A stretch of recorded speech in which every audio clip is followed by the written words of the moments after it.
everyone, and welcome back again to the 80s Movie Den. So for this episode, we're going to go back to my albums. I dug into my collection and I found two more awesome 80s albums, a contrast in genres, but two incredible albums by an incredible band and an incredible artist. So we're going to start with this one here. I've got some notes with me, so bear with me. We're going to start with Iron Maiden, Power Slave. This album was released on September the 3rd, 1984. It was the band's fifth studio album. It sold 8.9 million copies worldwide. Iron Maiden was always known for their long epic tunes. They are known for their amazing stage tours. Bruce Dickinson, their lead singer, who is also a certified commercial airline pilot and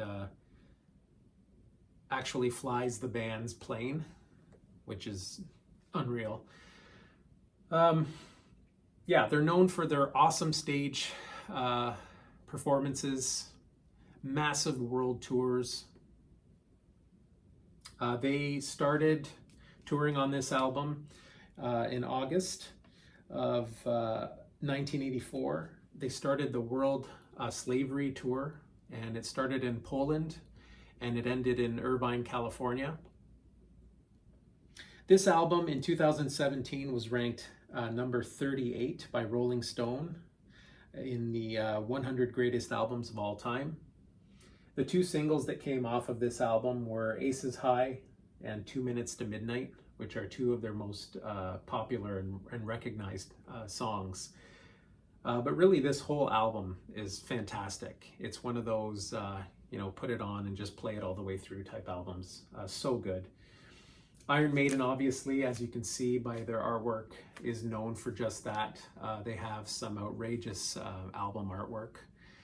Stuff that as a kid, you're just drawn to. Of course, we have Eddie there in the middle.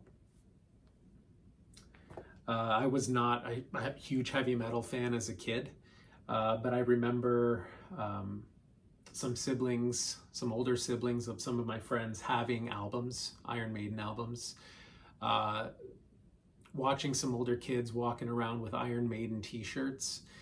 It was both intimidating and exciting. It drew me in. These album covers are just awesome. And of course, they're known for their amazing musicianship. And like I've already said, Bruce Dickinson's voice, his vocal range, and just the level of energy he had on tour. I don't know if they're touring anymore. I do know that Bruce Dickinson is into his mid-70s. I would imagine he's in his mid-70s now. But still, the level of energy that he has, even to this day, is absolutely remarkable. And again, like the fact that he flies his band around is so neat too. A very accomplished individual for sure. So yeah, Power Slave, Iron Maiden. I definitely recommend picking this up or listening to it if you haven't yet. And then we have an amazing American artist. Underrated in my opinion, and super talented dude. We have John Cougar Mellencamp and Scarecrow. So the release date for Scarecrow was July 31st, 1985. It reached number 2 on the Billboard Top 200. Some notable tunes on this album are ROCK in the USA, Rockin' in the USA. We have Lonely Old Night and A Small Town. So those are the three notable songs that came off of this album. But again, Rain on the Scarecrow, which is the opening track on this album, is fantastic. It's a very good song, and it's a great way to kick off this album. 5 million sales in the US, and a big tour on this album as well. So Oh, and this is also the 8th studio album that was released, John Cougar Mellencamp.